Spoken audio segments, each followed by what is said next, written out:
ओम श्रीमात्रे नमः. ओम नमश्चंडिकायै. आपण कालपर्यंत शुकाचार्यांच्या चरित्राची कथा देवी भागवतामध्ये व्यास वसिष्ठ शुक गोंधळी पैकी व्यास आणि शुक ह्या दोन गोंधळ्यांचं चरित्र देवीच्या भगवती जगन्मातेच्या पराशक्तीच्या किंवा त्या कुंडलिनी शक्तीच्या गोंधळी जे आहेत की ज्यांनी सोहम शब्दाचा जो गोंधळ घातलेला आहे त्यांचं चरित्र आपण श्रवण करत आहोत. तर कालपर्यंत आपण चिंतन करून आलो अर्धश्लोकी देवी भागवत जे आहे.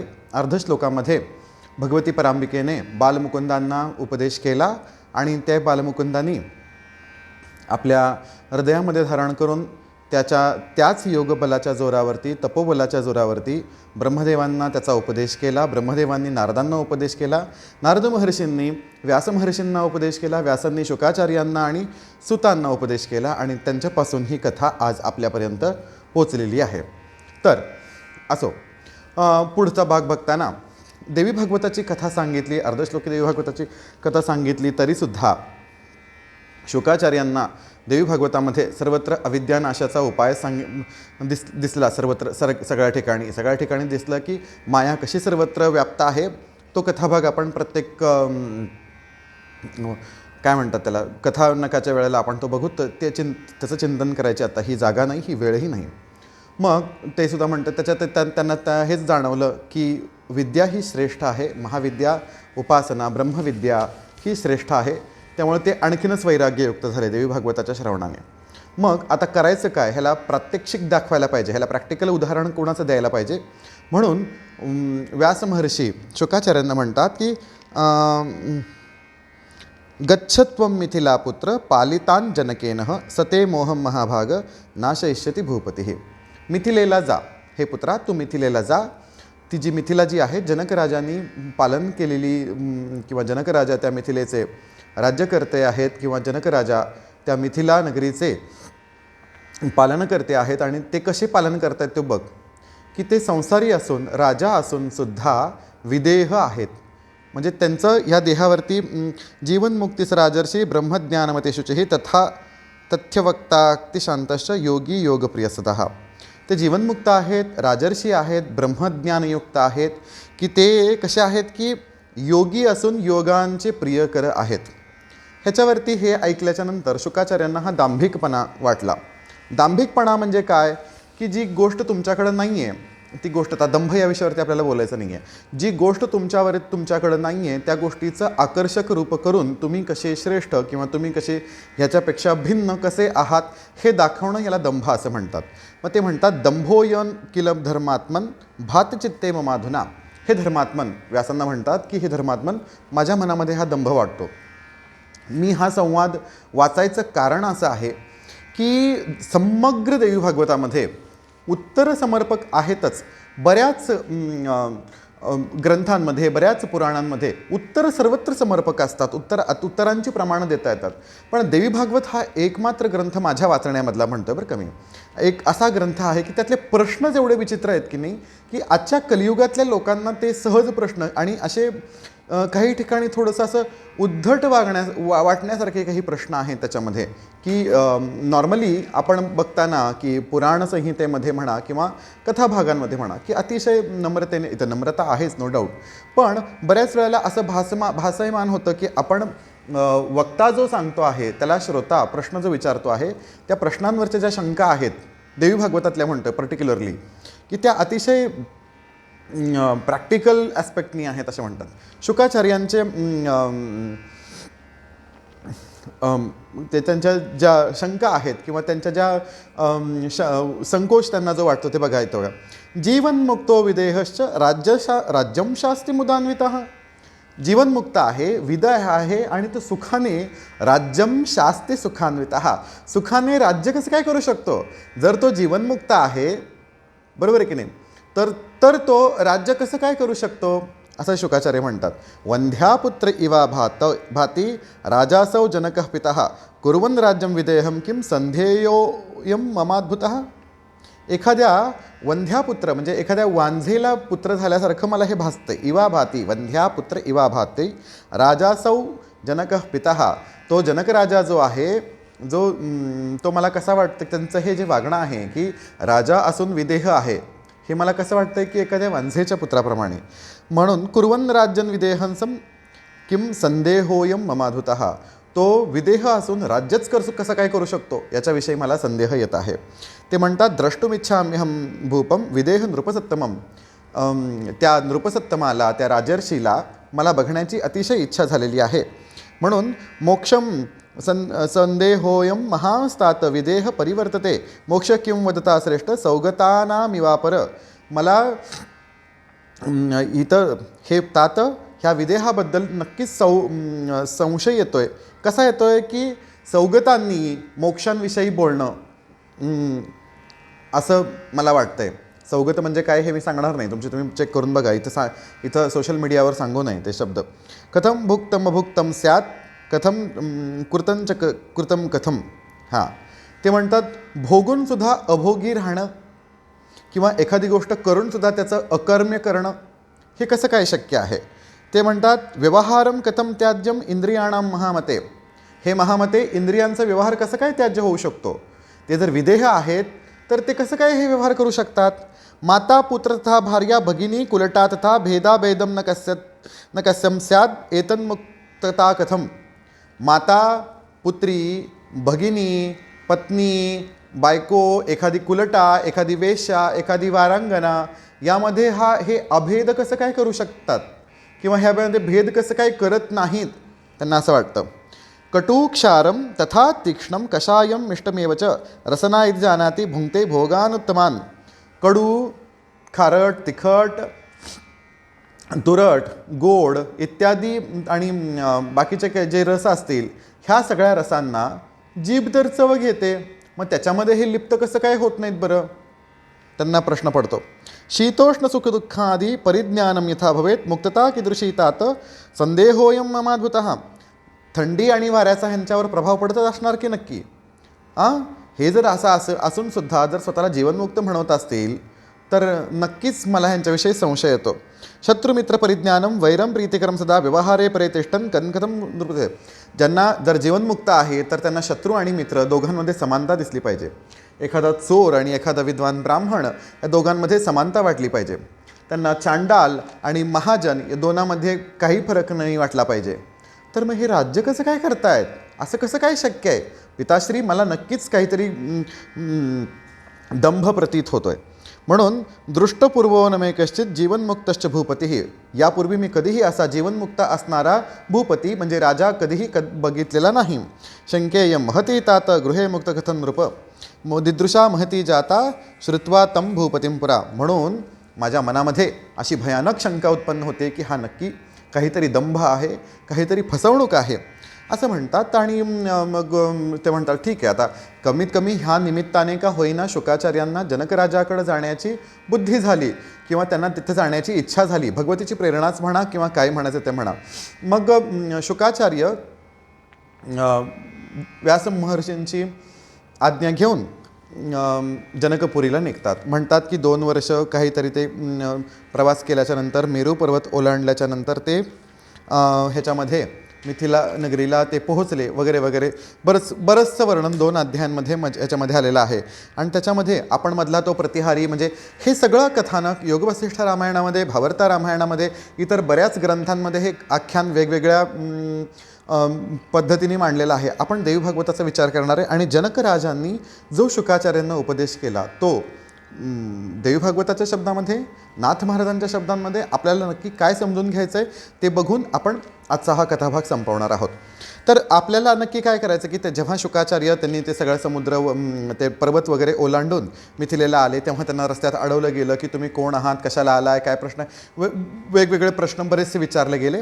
त्याच्याशी आपल्याला कर्तव्य नाही. मग त्यांना जेव्हा कळालं की हा कोणीतरी फार मोठा विद्वान आहे आणि इथं जनकराजांना भेटण्याच्या इच्छेने इथं आलेले आहेत तर त्यांच्यासाठी आपण थांबवणं बरं नाही. मग त्यांना आल्या लगेच त्यांना अशा ठिकाणी नेलं की ज्या ठिकाणी अनेक वारांगना वास करतील किंवा जिथं अनेक स्त्रिया असतील अशा ठिकाणी त्यांना ठेवण्यात आलं. रात्रभर त्यांना आराम वगैरे करू देण्यात आला. आणि दुसऱ्या दिवशी सकाळी मात्र जनकराजा शुकाचार्यांच्या भेटीसाठी म्हणून सकाळी त्यांच्या कक्षेमध्ये किंवा त्यांच्या महालामध्ये आले. शुकाचार्यांना बघून जनकराजांनी नमस्कार केला. जनकराजांना पाहून शुकाचार्यांनी नमस्कार केला. दोघांची आसनं लावली गेली. दोघंजण बसले गेल्यानंतर शुक म्हणतात. शुकाचार्यांचे शब्द ऐका आणि पुढं पण आपण जनकांचे पण शब्द ऐकूयात. व्यासेनोक्त महाराज कुरुदार परिग्रहम सर्वेषां आश्रमाणांच गृहस्थाश्रम उत्तमः. हे महाराज, माझे पिताश्री जे व्यास महर्षी आहेत त्यांनी काय सांगितलं आहे की सर्वेषां आश्रमाणांच, सर्व आश्रमांमध्ये गृहस्थाश्रम हा श्रेष्ठ आहे. मी त्याला अंगीकृत केलं नाही. मया नांगीकृतम वाक्यम मत्वा बंधम गुरोरूपी. हे गुरूंनी मला सांगितल्याप्रमाणे की मला असं वाटतं की हे माझं बंधनाचं कारण आहे, मी काय त्याला अंगीकरण केलं नाही. न बंधोस्ति तेनोक्ते नाहम तत्कृतवान पुनः.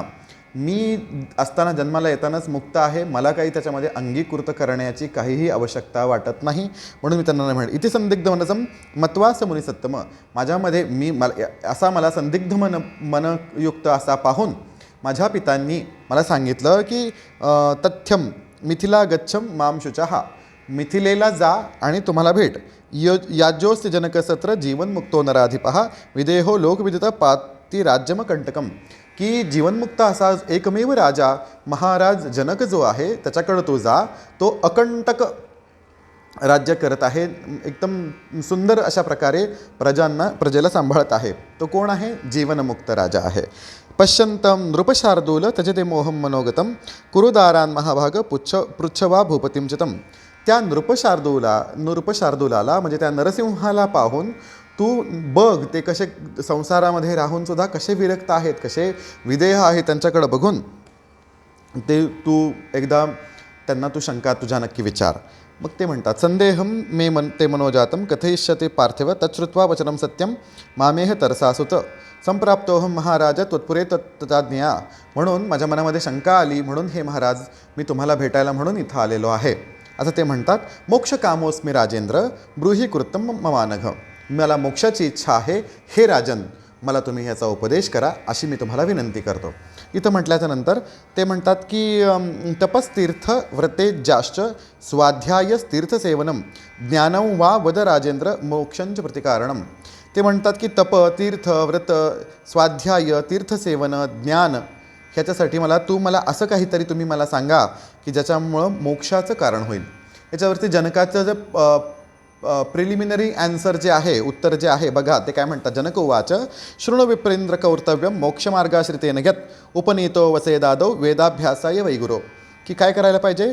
मोक्षमार्गाश्रित लोकांनी उपनीत संस्कार झाल्याच्यानंतर, उपनयन संस्कार झाल्याच्यानंतर वेदाभ्यास करण्यासाठी गुरूंकडे जायला पाहिजे. आदित्य वेद वेदांतान दत्वाच गुरुदक्षिणाम समावृत्य स्तुगारहस्ते सदारो निवेसन मुनीम. वेदांत अध्ययन केल्याच्यानंतर समापन संस्कार झाल्याच्यानंतर तुमचा गुरूंना दक्षिणा दिल्यानंतर की तुम्ही गार्हस्थ म्हणजे तुम्ही गृहस्थ व्हायला पाहिजे आणि तुम्ही पत्नीसह निवास करायला पाहिजे. न्यायवृत्तस्तु संतोषी निराशी गतकल्मशः अग्निहोत्रादि कर्माणि कुर्वाण सत्यवाक्षुचिः. शौच, सत्यवाणी इत्यादी दान ह्या सगळ्या गोष्टींना अधीत होऊन अग्निहोत्रादी कर्म, संध्या, वैश्वदेव, पंचयज्ञ कर्म, जे काही तुमचं नित्यनेम असेल त्या सगळ्या गोष्टी ते तुम्ही संसारात राहून करायला पाहिजे. पुत्रम पौत्रम समासाद्य वानप्रस्थाश्रमे वसेत तस्मात् षड्रिपुं जित्वा भार्यां पुत्रेम निवेशच. पुत्र पौत्र समासाध्य म्हणजे तुम्हाला नातू झाल्याच्यानंतर तुम्ही वानप्रस्थाश्रमाचा मार्ग धरला पाहिजे आणि तिथं गेल्याच्यानंतर षड्रिपुं जित्वा तुम्ही सहाही विकारांवरती विजय मिळवून तुम्ही वैराग्य संभव झाला पाहिजे आणि त्याच्यानंतर तुम्ही संन्यास मार्गाकडे जायला पाहिजे. इथं जो श्लोक आता येणार आहे त्याच्यावरती लक्ष सांगतात की संन्यास घेण्याचा अधिकार कोणाला आहे. विरक्तस्याधिकारोस्ति संन्यासे नान्यथां क्वचित वेदवाक्यमिदं तथ्यम नान्यथेति मतिर्मम. केवळ आणि केवळ जे मनाने विरक्त झालेले आहेत, मी नीट लक्ष देऊन ऐका. संन्यास म्हणजे काय? संन्यास म्हणजे काय की केवळ मनाने जे निर्मुक्त झालेले आहेत, ज्यांना कुठल्याही गोष्टीमध्ये कशाच प्रकारची आसक्ती मनाने नसली पाहिजे, त्यांनाच केवळ हा विरक्तीचा किंवा वैराग्याचा किंवा संन्यासाचा अधिकार आहे. हे वेदांचं वाक्य आहे, हे माझी मती नाही असं ते म्हणतात. मग ते म्हणतात की 28 संस्कार सांगितले, त्यातले 24 संस्कार जे आहेत ते गृहस्थांसाठी आहेत आणि पुढचे 4 जे आहेत ते संन्यासी आणि वानप्रस्थाश्रमी लोकांसाठी ते पुढं संस्कार आहेत. इथे त्यांचं ह्यांनी एक प्रिलिमिनरी म्हणा किंवा एक जिस्ट म्हणा की पुढं आता मी काय बोलणार आहे ह्याचं त्यांनी सांगितलं. विरक्तस्याधिकारम ह्यातलं हे महत्त्वाचं वाक्य होतं. त्याच्यावर शुक म्हणतात की बघा, माझ्या मनामध्ये जर वैराग्य उत्पन्न झालेलं आहे, उत्पन्ने हृदि वैराग्ये ज्ञानविज्ञान संभवे अवश्यमेव वस्तव्यम आश्रमेषु वनेषु वा. जर माझ्या मनामध्ये वैराग्य उत्पन्न झाला असेल तर मग मी घरी राहू का आश्रमात जाऊन राहू, संन्यास आश्रमामध्ये जाऊन राहू. ते म्हणतात, जनक काय म्हणतात नीट लक्ष देऊ नये का. इंद्रियाणी बलिष्ठानी ननियुक्तानी मानद अपवाक्य प्रकुर्वन्ति विकारांस्तान अनेकशः. इंद्रियाणी बलिष्ठानी, इंद्रिय अतिशय बलिष्ठ आहेत, तुम्ही त्यांच्यासमोर ननियुक्तानी मानद, हे मानद त्यांच्यावरती नियुक्तन करण्याचं इच्छा राहत नाही. इंद्रिय म्हणल्या की आपल्यामध्ये बऱ्याच वेळेला इंद्रिय सुखांचा बऱ्याच वेळेला प्रवचनांमध्ये किंवा वेगवेगळ्या विषयांमध्ये बऱ्याच वेळेला गैरअर्थ असा घेतला जातो की केवळ आणि केवळ संयोगाचं सुख असं होतं. नाही, आश्रमामध्ये गेल्याच्या नंतरसुद्धा बऱ्याच वेळेला जरी कांदा लसूण जरी वर्ज्य असलं तरीसुद्धा तिथला जिभेचा चटका तो राहतोच. नाकांना जो सुगंध हवा आहे, वेगवेगळ्या प्रकारचा सुगंध तसाच राहतो. बरोबर आहे की नाही. ते म्हणून म्हणतात की इंद्रिय सुख केवळ कर्मेंद्रियांचं काही बाकीचं सुख सोडता बाकीचे नेत्रांचं पण सुख आलंच, कर्णांचं पण सुख आलंच, गाणं इथं गाणी ऐकता तिथं भजन ऐकता, हा एवढाच फरक आहे. बरोबर आहे की नाही. आसक्ती त्याग हा इथं म्हणजे इंद्रियाणी बलिष्ठानी ननियुक्तानी मानद. ते म्हणतात की म्हणून अपक्वस्य प्रकुर्वन्ति विकारांस्तान अनेकशः, की जो परिपक्व ज्याची बुद्धी आहे, ज्याची बुद्धी अर्धवट आहे, जो ज्याची ज्ञानाने शांती झालेली नाही, गुरुकृपेने ज्याच्या बुद्धीची परिपूर्णता झालेली नाही, अशांसाठी किंवा गुरुकृपे सहित तुमचे जे प्रत्यक्ष अनुभवाने ज्याची परिपक्वता बुद्धी झालेली नाही त्याला तर ती लगेच कातर करते. ते म्हणतात भोजनेच्छाम सुखेच्छाम च शय्येच्छाम आत्मजस्य च यती भूत्वा कथम कुर्यात विकारे समुपस्थिते. भोजनाची इच्छा असते, झोपायची इच्छा असते, आणि अजून मनामध्ये तुमच्या काय येतं आहे, पुत्रेच्छा किंवा आणखीन काही इच्छा आहेत. जर तुम्ही यती झाल्याच्या नंतर जर ह्या इच्छा येत असतील तर ते संन्यासी होण्यात काय अर्थ आहे, असं शुकाचार्यांना जनकराजा म्हणतात. दुर्जरम वासनाजालम न शांतीम उपयाति वै अतस्तच्च मनार्थाय क्रमेण च परित्यजेत. वासनांचं जाळं अतिशय भयानक आहे. वासना याचा अर्थ काय होतो बघा, जन्म घेणे लागे वासनेच्या संगे. नाथ महाराज म्हणतात की वासना कोणती, आपल्या मनात येते ती वासना नव्हे. वास म्हणजे राहणे, निवास करणे, वासना मग जी मनामध्ये राहते. आता मी ते श्लोक सगळे उद्धृत करत नाही, योग वासिष्ठातले किंवा महाभारतातले श्लोक मला इथे सांगायची अजिबात हे नाही. पण वास म्हणजे मनामध्ये जी निवास करते. कोण निवास करते? इच्छा रूपाने, जी तुमची तीव्र इच्छा रूपाने जी वास करते, की ज्याचा हे माझं राहिलं आहे, ते मला करायचं आहे, ते मला करायचं आहे, हे करायचं आहे, ह्या वासनेच्या जालामध्ये आपण जिथं अडकतो ते न शांतीम उपयाति वै. शुका त्याच्याने शांती होत नाही. म्हणून तू काय करायचं, क्रमेण परित्यज, म्हणून तू क्रमाक्रमाने ब्रह्मचर्याश्रम, गृहस्थाश्रम, वानप्रस्थाश्रम आणि संन्यासाश्रम असं तू ह्याचं कर. ऊर्ध्वं सुप्त पतत्येव न शयानः पतद्धतः परिव्रज्य परिभ्रष्टो न मार्गं लभते पुनः. जो वर झोपलेला आहे तो खाली पडू शकतो, पण जो खाली झोपलाय तो पडणार कुठं नाही. म्हणून तुम्ही जर संन्यासी होऊन जर भ्रष्ट झाला, आपल्यासमोर विठ्ठलपंत कुलकर्णी, रुक्मिणीबाई कुलकर्णी, ज्ञानेश्वर महाराजांचे आईवडील जे आहेत त्यांचं उदाहरण आहे. संन्यासी होऊन जर पुन्हा भ्रष्ट झाला तर त्याचं तुम्ही जे काय परिणाम होईल ह्याच्याशी गती आपणास सांगता येत नाही. म्हणून की यथा पिपीलिका मूलात छाकायाम अवरोधती शनै शनै फलय्याती सुखेन पदगामिनी. ज्याप्रमाणे एखादी मुंगी हळूहळू हळूहळू प्रत्येक झाडावरच्या प्रत्येक फळाचा उपभोग घेते, त्याप्रमाणे या जीवनामध्ये प्रत्येक आश्रमामध्ये राहून प्रत्येक क्षणाचा आनंद घेत, सर्व इंद्रियांना तृप्त करत, प्रत्येक गोष्टींच्या इच्छा पूर्ण करत, शाक्त संप्रदायाची तत्त्वज्ञ फिलॉसॉफी ही लक्षात घ्या तुम्ही नीट. उपभोग घेत त्याच्यामधून तुम्ही त्या मुंगीप्रमाणे घेतल्याच्या नंतर, उपभोग झाल्याच्या नंतर पुन्हा तुम्ही या संन्यास किंवा विरक्त मार्गाकडं मार्गस्थ व्हावं. ते म्हणतात विहंगस्तरसा याती विघ्नशंका मुदस्य वै श्रांतो भवती विश्रम्य सुखम याती पिपीलिका. है की नाही, की ज्याप्रमाणे विघ्नाच्या भीतीने पक्षी मोठमोठ्या काय म्हणतात त्याला आकाशामध्ये भरारी घेतो, पण थकून जातो लगेच. थकून जातो, पुन्हा खाली येतो आणि काहीतरी संकटात पडतो. पण मुंगीचं तसं नाही आहे. मुंगी काय करते, हळूहळू हळूहळू हळू प्रत्येक ठिकाणी जात, प्रत्येक ह्याचा उपभोग घेत, प्रत्येक गोष्टीचा हळूपर्यंत सगळीकडे जाऊन आपला विजय मिळवते असं म्हणतात. मनस्तु प्रबलम कामम अजेयम अकृतात्मभिः अतक्रमेण जेतव्यम आश्रमानुक्रमेण च. मनस्तु प्रबलम कामम, मन हे अतिशय प्रबल का आहे, त्याला ते अजेय आहे. अकृताब्धिभिः, जर तुम्ही आयुष्यामध्ये कशाचाच उपभोग घेतलेला नसेल, ह्या गोष्टींचा उपभोग घेत असेल तर अकृताभिः त्यांनी शब्द वापरला आहे. तर असं जर असेल तर ते तुमच्यासाठी केवळ अजेय आहे असं ते म्हणतात. म्हणून आता क्रमेण जेतव्यम आश्रमान, म्हणून तुम्ही क्रमाक्रमाने त्याचा विजय घेतला पाहिजे. विहितं कर्म कुर्वाणम त्यजचिंतान्वितंच यत् आत्मलाभेन संतुष्टो मुच्यते नात्र संशयः. ते म्हणतात की विहित कर्म करून गृहस्थाश्रम संस्थोपी शांतम सुमधिरात्मा नचरश्येन्न तपेल्लाभो लाभे समो भवेत.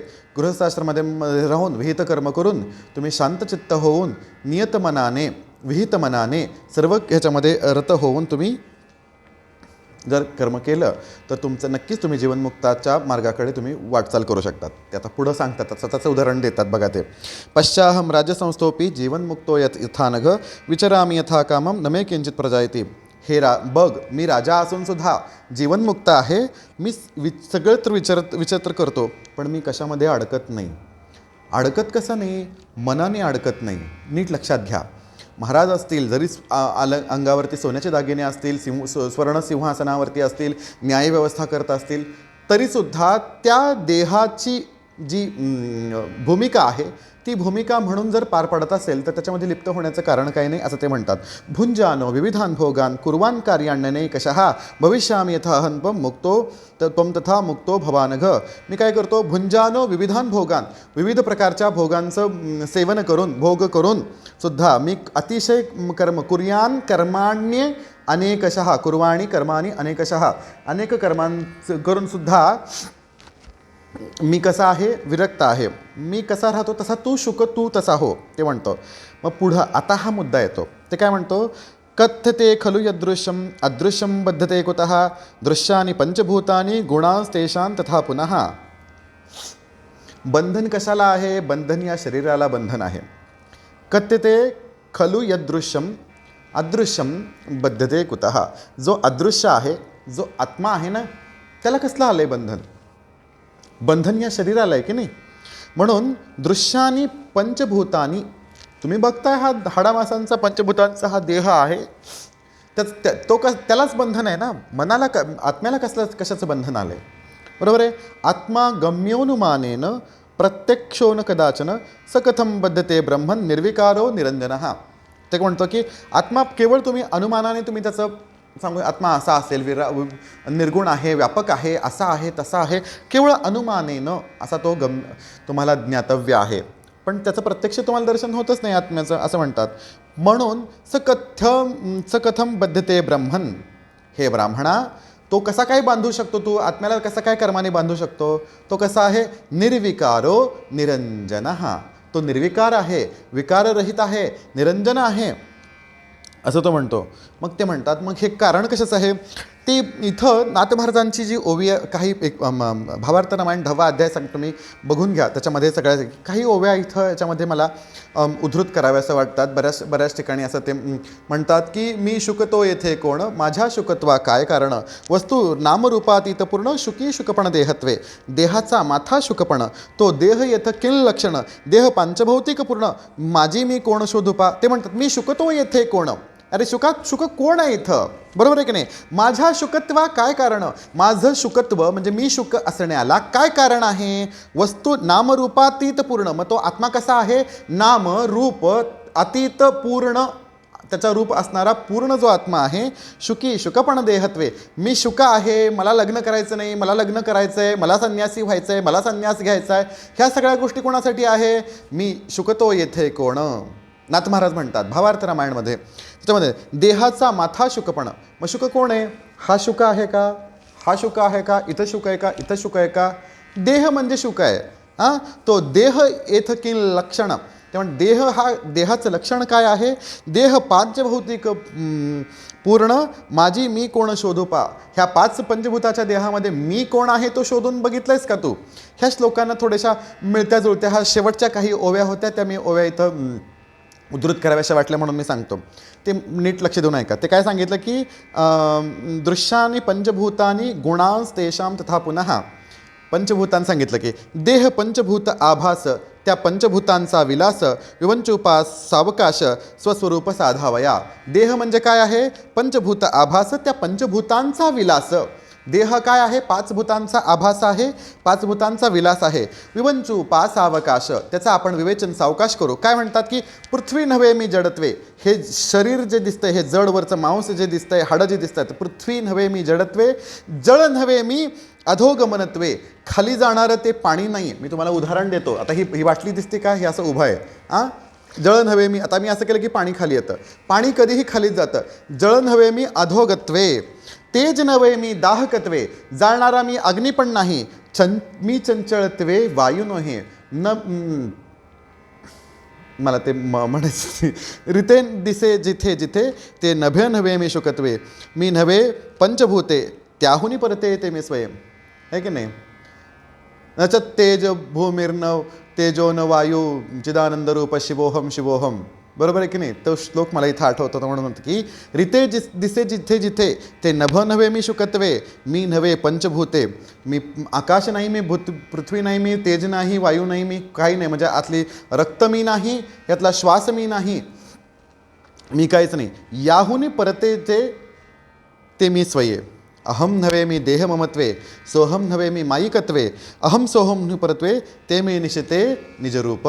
मी अहमही नाही, मी सोहमही नाही. अहम सोहमहून जे परक वेगळं जे काही आहे ते म्हणजे मी जे ते आहे ते आत्मतत्व मी आहे. ते म्हणतात की आत्मा गम्योनुमानेन प्रत्यक्षो न कदाचन. ह्याच्या काही तो सकथम बद्धते. देह माझा बंधनकार होईल, मी नाही.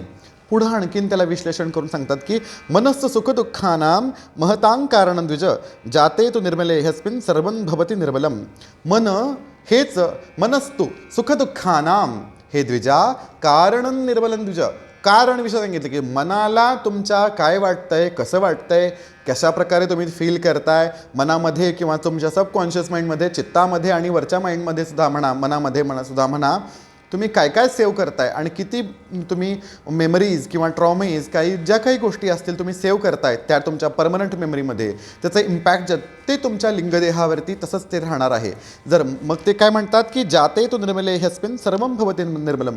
मन जर एकदा निर्मळ झालं, मन जर एकदा शुद्ध झालं, मन जर एकदा विकाररहित झालं तर निर्मलम भवति सर्वथा, सर्व काही निर्मल होईल. म्हणून भ्रमण सर्वेषु तीर्थेषु स्नात्वा स्नात्वा पुनः पुनः निर्मलम न मनो यावत तावत सर्वं निवर्तकम. वेगवेगळ्या तीर्थांना फिरूनसुद्धा जर मन निर्मल होत नसेल तर काय होईल? तावत सर्वं निरर्थकम. ते सगळं काय आहे? निरर्थक आहे. शाक्तांच्या ह्याच्यामध्ये मनाचा लय जो आहे, तत्त्वज्ञानामध्ये मनाचा लय हा भगवतीच्या स्वरूपामध्ये व्हायला पाहिजे. मग ह्या स्वरूपामध्ये व्हायला पाहिजे का? नाही. भगवतीच्या सगुण निराकार स्वरूप आपण ज्याला म्हटलं, ज्याला श्रीयंत्र असं म्हटलं की त्या, किंवा भगवतीचा जो बीज मंत्र आहे, किंवा भगवतीचा जो श्रीविद्या पंचदशी मंत्र आहे, नवारण मंत्र आहे, मंत्रस्वरूप जी विद्या आहे, त्या ह्याच्यामध्ये मनाचा लय होण्यासाठीचा पुढचा प्रवास देवी भागवताचा जो आहे तेच तत्त्वज्ञान इथे या ठिकाणी त्यांनी सर्वात परत सांगितले. जातस्तु निर्मले ह्यस्मिन् सर्वं भवति निर्मलम. जर मन निर्मल जर झालं तर सगळं काही निर्मळ होईल असं ते म्हणतात. न देहो न च जीवात्मा नेंद्रियाणि परंतप. मन एव मनुष्याणां कारणं बंधमोक्षयोः. न देहो न च जीवात्मा नेंद्रियाणि परंतप. ते म्हणतात हा देह नाही, हा जीवात्मा नाही, ही इंद्रिय पण नाही. कशा आहे? मन एव मनुष्याणां कारणं बंधमोक्षयोः. मनुस्मृतीमध्ये आलेला आहे, महाभारतामध्ये आलेला आहे, जवळपास सर्वच धर्मग्रंथांमध्ये हा श्लोक हा येतो. मन हेच कारण आहे. आपण म्हणतो की गोविंदाचे गुण वेधले, पांडुरंगी मन रंगले. मनाला प्रार्थना केलेली आहे की मन ज्याच्या निर्मळ जे झालं, मनामध्ये काय आहेत की ह्या सगळं कर्मांची बीज जी आहेत ह्या मनामध्ये साठवलेली आहे. शुद्धो मुक्त सदैवात्मा नवै बध्येत कर्हिचित बंधमोक्षो मनसंस्थो तस्मिन् शांतीं प्रशम्यते. आत्मा कसा आहे? शुद्ध आहे, मुक्त आहे, तो कशाने बांधला गेलेला नाही आहे. कशामुळं? बंधमोक्ष मनसंस्थौ. तस्मिन् शांते प्रशम्यते. मनामध्येच हा बंध आणि मोक्षाचा घोळ सगळा झालेला आहे. म्हणून शत्रुर्मित्र उदासीनो भेदा सर्व मनोगता एकात्मत्वे कथम भेद संभवेत द्वैतदर्शनात. द्वैतदर्शन जे आहे, बंधू आणि मित्र, शत्रू आणि मित्र, बंधू आणि भाऊ, ह्या सगळ्या गोष्टी कुठं समावलेल्या आहेत? मनामध्ये आहेत. आत्म्याला याचं काय बंधन आहे हो, असं ते म्हणतात. म्हणून एकात्मता जी झाली पाहिजे ती मनाने झाली पाहिजे. बाहेर तुमचं आचरण काही असे ना, लक्षात येतं आहे का? संत मंडळींचं चरित्र जे आहे किंवा महात्म्यांचं जे चरित्र आहे, बाहेर त्यांना आपण संत महात्मे का म्हणतो? की जय विजय जो मिळवलेला आहे तो मनावरती आहे. अधिकार त्यांचा पंढरी रायावरती जो अधिकार सांगितला तो कशामुळे सांगितला? त्याचं कारणच हे आहे की ते मनावरती विजय मिळालेला आहे. म्हणून अविद्येयम महाभाग विद्या चैतन्यवर्तनम विद्या विद्येचे विज्ञेये सर्वदैव विचक्षणे. बरोबर आहे की नाही? की त्याच्यामुळे म्हणतात की अविद्येयम, अविद्या अयम महाभाग, हे महाभागा, अविद्या हीच ह्या सर्वाचं कारण आहे. आणि विद्याच एतन निवर्तनम, आणि विद्या जी आहे, ब्रह्मविद्या जी आहे, श्रीविद्या जी आहे, ती ह्यातून मुक्तीचं कारण आहे. म्हणून विद्या आणि अविद्या दोन्हीचं ज्ञान जे आहे ते तुम्ही सगळं लक्षात घेऊन यथायोग्य आचरण केलं पाहिजे. म्हणून गुणागुणेषु वर्तन्ते भूतानि च तथैव च इंद्रियार्थेषु को दोषस्तात्र चात्मनः. ते म्हणतात की गुणामध्येच गुण. आता जिभेचा गुण जो आहे चव घेणे आहे, बरोबर आहे की नाही? नाकाचा गुण आहे सुगंध घेणे आहे, डोळ्याचा गुण आहे तो पाहणे आहे, ते त्याच्याकडे जाणारच की नाही, ते म्हणतात. ते त्याच्यामुळे म्हणतात की पुढं तुम्ही असा विचार करा ना, की तुम्ही जर सांगता की अग्नी जर इंधनाच्या संयोगामध्ये आला तर तो त्याचं दहन करणारच ना. आणि तद्वियागत तस्मिन निर्धूमत्वम विभाती वै, आणि त्याचा जर वियोग झाला इंधनाचा आणि अग्नीचा, धूर होणार आणि शांत होणार. बरोबर आहे की नाही? ते म्हणतात तुम्ही अरागेणच यत्कर्म तथाहंकार वर्जतम अकृतम वेद विद्वांसः प्रबदंती मनीषणः. ते म्हणतात की अरागेण, आसक्तीरहित जे आपण कर्म केलं तर ते तुम्ही जर केलं तर ते काय होतं की तथाहंकार वर्जितम अकृतम, त्याच्यामुळं ते तुम्ही अहंकार वर्जित किंवा आसक्तीरहित जर कर्म केलं तर त्या कर्माने अकृतम वेद विद्वांसः, ते तुम्ही कर्म न केल्यासारखंच आहे असं वेदविद्वांसाचं म्हणणं आहे. ते म्हणतात वित्तैषणा न ते शांता तथा राज्यै सुखैषणा जयैषणाच्या संग्रामे जीवनमुक्तम कथम भवेत. ते शुकाचार्य म्हणतात तुमच्यामध्ये वित्तैषणा दिसते, राज्य सुखाची ईषणा दिसते, जयैषणा दिसते, तर तुम्ही जीवनमुक्त कसं काय झाला? तुम्हाला कटू तीक्ष्ण ह्या सगळ्या गोष्टी सांगतात. जनक म्हणतात की सत्यमुक्तम त्वया नात्र मिथ्या किंचित दिदमिदम तथापि शृणु विप्रेंद्र गुरुर्मम सुपूजितः. ते म्हणतात की चल तुझं मानलं मी बोलणं की तू काय म्हणतो, पितू संग परित्यज्य, तू गेला रानामध्ये, वनामध्ये, जंगलामध्ये गेल्यानंतर तुला तुझ्या कमंडलूची चिंता राहणार नाही, तुला मृगाजिनाची तुझ्या कपड्यांची चिंता राहणार नाही, भूक तर लागेलच ना दुपारी, तुला भूक लागणार नाही का, तुला झोप लागणार नाही का, तुझं शरीर परिश्रांत होणार नाही का?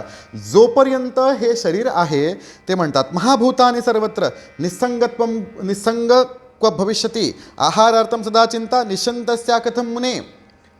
बरोबर आहे की नाही? जिथं जिथं जाशील, जिथे जिथं हा देह घेऊन जाशील तिथं ह्या सगळ्या गोष्टी येणार. प्रातःकर्म येणार, तहान लागणार, भूक लागणार, तू कुठं जाणार त्यावेळेला? सगळे तू माझ्यावरती सगळे आरोप प्रत्यारोप सगळे कर, मान्य आहे मला, सगळं चालतं. मग नक्की काय आवश्यक आहे? त्या गोष्टीमध्ये उपभोगामध्ये राहून मनाने त्याच्यात आसक्त न होणं की केवळ शरीराने त्याचा त्याग करणं, काय महत्त्वाचं आहे? असं म्हटल्यावरती शुकाचार्यांचं काय म्हणतात त्याला संदेह नष्ट झाला. आणि ते म्हणतात मग तू सुखदुःख जे आहे ह्याच्यावरती आणखीन भरपूर उदाहरणं देता येतील, त्यांनी दिलेली आहेत, पण आपल्याला वेळेच्या ह्याच्यामुळं आपण देऊ शकत नाही. देहोयम मम बंधोयम न ममेतीच मुक्तता तथा धनम गृहम राज्यम न ममेतीच नशितः. हे शरीर माझं आहे, हे बंधन माझं आहे, ह्या सगळ्या गोष्टी माझ्या आहेत, हे मम इति निर्ममा ममता हंत्री. आपण देवीला म्हटलं की देवी कशी आहे की ममता म्हणजे माझत्व जे आहे, ममत्व जे आहे त्याच्यापासून निवारण करणारी जी देवी आहे, म्हणून तिला निर्ममा ममता हंत्री असं म्हटले.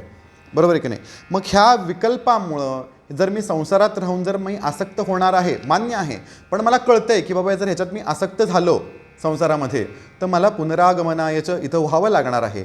पण मी जर याच्यामध्ये राहूनसुद्धा जर मी विरक्त राहिलो तर होणारच नाही. नाही तर मग बघा, सांसारिक मायेपेक्षा आध्यात्मिक माया भयानक असते. आश्रमात गेलेले भरपूर तमाशे, तिथले भरपूर काय असेल ते, मग असं वाटतं की आपण का म्हणून संसार सोडला आणि का म्हणून मी इथे येऊन पडलो. याच्यासाठी म्हणतात की संसारामध्ये राहूनच आपण आत्म्याचं ज्ञान जे आहे, आत्मज्ञान आपण प्राप्त करून यथायोग्य वेळामध्ये, की जेव्हा मन निर्मल होईल, जेव्हा विरक्तता पूर्णतः मनाला येईल, त्याच वेळेला आपण संसाराचा त्याग करावा, असा उपदेश शुकाचार्यांना जनकराजा करतो.